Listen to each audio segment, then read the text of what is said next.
সা সম্পত্তি আপোনাৰ পিতৃৰ হোৱাৰ মই ব্যৱস্থা কৰি দিব পাৰোঁ। তেতিয়া তেখেতে কৈছে নহয়, আপুনি মোক ব্ৰহ্মজ্ঞান দিয়াৰ ব্যৱস্থা কৰক। আকৌ যমৰাজাই প্ৰলোভন দিছে বিভিন্ন ধৰণৰ, কিন্তু তেতিয়াও নচিকেতা বিচলিত হোৱা নাই। আৰু শেষত যমৰাজাই এই নচিকেতাক সেই জ্ঞান দিবলৈ বাধ্য হৈছে। এইটোৱে নচিকেতাৰ কাহিনী।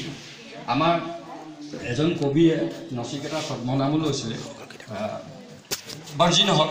এতিয়া মই কথাটো কৈছোঁ যে সেই যে জ্ঞানৰ প্ৰতি আকৰ্ষণ, সসাগৰা পৃথিৱীৰ অধীশ্বৰ হোৱাৰ পৰিৱৰ্তে তেওঁ জ্ঞান বিচাৰি আছে নচিকেতা। এইটো ডাঙৰ কথা।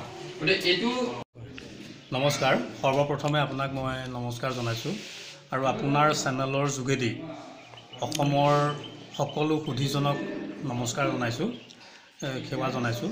আজি ইয়াতে মোৰ নিজা প্ৰচেষ্টাৰে যি পুথিভঁৰাল বৰ্ণবাস আৰু আত্মবীক্ষণ মঞ্চ ইয়াতে উন্মোচন কৰা হৈছে, এই উন্মোচনী অনুষ্ঠানত উপস্থিত থকা প্ৰত্যেকগৰাকী সন্মানীয় ব্যক্তিক মই ধন্যবাদ জনাইছোঁ, কৃতজ্ঞতা জনাইছোঁ, সেৱা নিবেদন কৰিছোঁ। আজি মোৰ কাৰণে এটা এইটো বিশেষ দিন।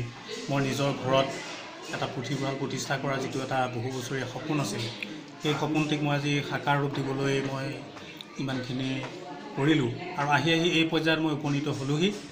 পুথিভঁৰাল বৰ্ণবাস আৰু আত্মবীক্ষণ মঞ্চৰ এই যিটো মঞ্চ, এই মঞ্চত গ্ৰন্থ অধ্যয়ন কৰাৰ উপৰিও ইয়াত মানুহে ভাৱৰ আদান প্ৰদান কৰিব পৰাকৈ এটা মই মঞ্চ প্ৰস্তুত কৰিছোঁ।